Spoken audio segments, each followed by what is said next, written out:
ওয়ালটন মার্কেটে লঞ্চ করলো ওয়ালটন প্রিমো RX2 এর upgraded version Walton Primo RX3। Great hardware and awesome পারফরমেন্সের জন্য প্রিমো RX3 বাজারে বেশ জনপ্রিয় হয়ে উঠেছে। আজকে এই প্রিমো RX3 নিয়ে রিভিউ করব এবং এর সকল প্রোজ অ্যান্ড কনস দেখানোর চেষ্টা করব। তো চলুন শুরু করা যাক।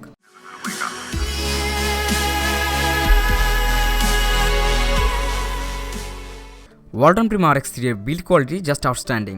ফোনটির চারপাশে ইউজ করা হয়েছে সিলভার কালারের মেটাল ফ্রেম, যেটা দেখতে স্যামসাংয়ের কিছু ফোনের মতো। এর ফলে স্মার্টফোনটি পেয়েছে একটি প্রিমিয়াম লুক। এর ফ্রন্ট প্যানেল ফুলি গ্লাসের তৈরি with the protection of second generation Corning gorilla glass which is scratch resistance. So normally scratch পড়ার কোনো ভয় থাকবে না। ব্যাক পার্টটি পলিকার্বনেট দ্বারা তৈরি with matte finish, so back পার্টটি থেকে ভালো গ্রিপ পাবেন। এর হাইট হচ্ছে 140.8 মিলিমিটার, উইথ হচ্ছে 70.4 millimetre and thickness only 8.8 millimetre. So mid সাইজের ফোন হওয়াতে হাতে নিয়ে বেশ ইজিলি অপারেট করতে পারবেন। ওয়ালটন প্রিমো RX3 এর মধ্যে ইউজ করা হয়েছে 5 ইঞ্চের IPS OGS display which is pure black. Pure black হওয়ায় ডিসপ্লেটা দেখতে অনেক সুন্দর। Display resolution 1280x720p, display density আবার 294 ppi। সো সব কিছুর কালার রিপ্রোডাকশন বেশ ভালো হবে এবং ক্লিয়ারলি দেখতে পাবেন। ফোনটির ফ্রন্ট প্যানেলের আপার পজিশনে আছে sensors, earpiece, front cam along with LED flash light. Lower পজিশনে আছে 3টি টাচ ক্যাপাসিটিভ বাটনস। ব্যাক প্যানেলে আপার পজিশনে আছে রেয়ার ক্যাম ও ফ্ল্যাশ এবং লোয়ার পজিশনে আছে লাউড স্পিকার। বাম পাশের প্যানেলে ভলিউম রকার এবং ডান পাশের প্যানেলে পাওয়ার বাটন আছে। উপরের দিকে 3.5 মিলিমিটার অডিও আউটপুট পোর্ট এবং নিচের দিকে 2.0 USB পোর্ট অ্যান্ড মাইক্রোফোন আছে। 5 ইঞ্চের ফোন হওয়া সত্ত্বেও বাটনসগুলোর অ্যাক্সেসিবিলিটি বেশ ইজি। এর মধ্যে ব্যবহার করা হয়েছে 4.4.2 কিটক্যাট। রয়েছে OTA এর সুবিধা, সো কোনো আপডেট রিলিজ করা হলে আপনারা আপডেট করে নিতে পারবেন। একটি মজার ব্যাপার হচ্ছে ইতিমধ্যে RX3 এর জন্য আপডেটও এসে পড়েছে।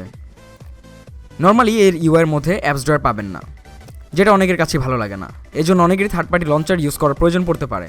কিন্তু সেটিংসের মধ্যে আপনি ডিফল্টভাবে একটি লঞ্চার পাবেন যা ব্যবহারে অ্যাপস ড্রয়ার পাবেন, অর্থাৎ কোনো থার্ড পার্টি লঞ্চারের প্রয়োজন নেই। অ্যানিমেশন ট্রানজিশনগুলোতে কোনো ল্যাগ নেই। অ্যাপস ওপেনিং টাইম যথেষ্ট ফাস্ট। এর UI এর বিভিন্ন অ্যানিমেশন ইফেক্টসগুলো চেঞ্জ করা পসিবল। এর নোটিফিকেশনস প্যানেল কাস্টমাইজড। এর সেটিংসও বেশ কাস্টমাইজড, যেটা পূর্বে অনেক ওয়ালটনের স্মার্টফোনগুলোতে দেখা গেছে। প্রিমো RX3 এর মধ্যে ইউজ করা হয়েছে BSI সেন্সরযুক্ত 13 মেগাপিক্সেলের rare shooter with LED flash light, যার মাধ্যমে অনেক ভালো ছবি ক্যাপচার করা পসিবল। এর মধ্যে HDR, প্যানোরামা, ফেস বিউটি সহ বেশ কিছু মোড আছে। এই ক্যামেরা দিয়ে আপনি যে কোনো মুভিং অবজেক্ট ট্র্যাকও করতে পারবেন। এর শাটার স্পিড যথেষ্ট ফাস্ট। এর ফ্রন্টে আছে BSI সেন্সরযুক্ত 5 মেগাপিক্সেলের front cam with LED flash light. So এখন শুধু দিনেও না, রাত্রে অনেক ভালো সেলফি তুলতে পারবেন। Seriously I like the quality of the front facing camera.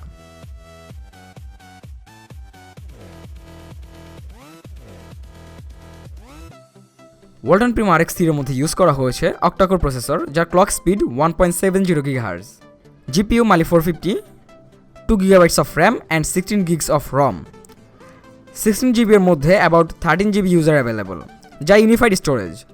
So অ্যাপসের স্পেসের কথা চিন্তা না করলেও চলবে। 2 GB র্যামের জন্য ফোনটি হবে সুপার স্মুথ অ্যান্ড ফাস্ট। বেশ কিছু থার্ড পার্টি অ্যাপস ও গেমস ইনস্টল করার পরও অলমোস্ট 1.2 GB এর মতো র্যাম ফ্রি পাবেন, যা ডিভাইসটির অপটিমাইজেশনের জন্য অনেক ভালো। এর মধ্যে আমি অ্যাসপাল্ট 8 ও মর্টাল কম্ব্যাট X গেমস দুটি খেলেছি, যেগুলো একদম স্মুথলি চলেছে। গেমস খেলার সময় একটু হিট আপ হয়, এছাড়া কোনো ধরনের কোনো সমস্যা ছাড়াই আপনি হাই ডেফিনেশনের গেমসগুলো একদম ইজিলি খেলতে পারবেন। 1080p ভিডিও এর মধ্যে ফ্লোলেসলি চালাতে পারবেন। IPS ডিসপ্লে এবং 294 ppi হওয়াতে ডিসপ্লের কালার রিপ্রোডাকশন বেশ ভালো। Viewing angle is also perfect. Display বড় হওয়াতে ভিডিও প্লেব্যাক এক্সপিরিয়েন্সও বেশ ভালো হবে। এছাড়া সেটিংস থেকে ক্লিয়ার মোশন অন করলে আরও ভালোভাবে এক্সপিরিয়েন্স নিতে পারবেন। এর অডিও কোয়ালিটিও মোটামুটি। আপনি সেটিংসের থিম নামে একটি অপশনস পাবেন, যেখান থেকে নতুন নতুন থিম অ্যাপ্লাই করে বোরিংনেসটা কাটাতে পারেন।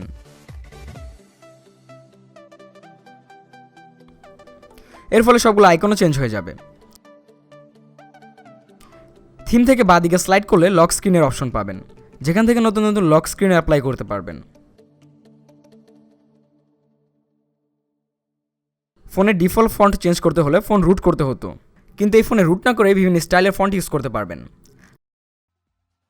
ম্যাজিক থাম্ব নামে একটি অপশন পাবেন, যেটা অন করার পর ডিসপ্লের কোথাও ট্যাপ করলে সেখান থেকে বিভিন্ন ধরনের অ্যানিমেশন ছড়াবে।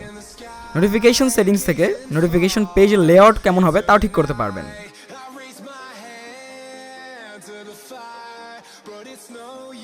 যে কোনো থার্ড পার্টি অ্যাপস ইনস্টল করা ছাড়াই আপনার অ্যাপসগুলো লক করে রাখতে পারবেন প্রাইভেসি থেকে।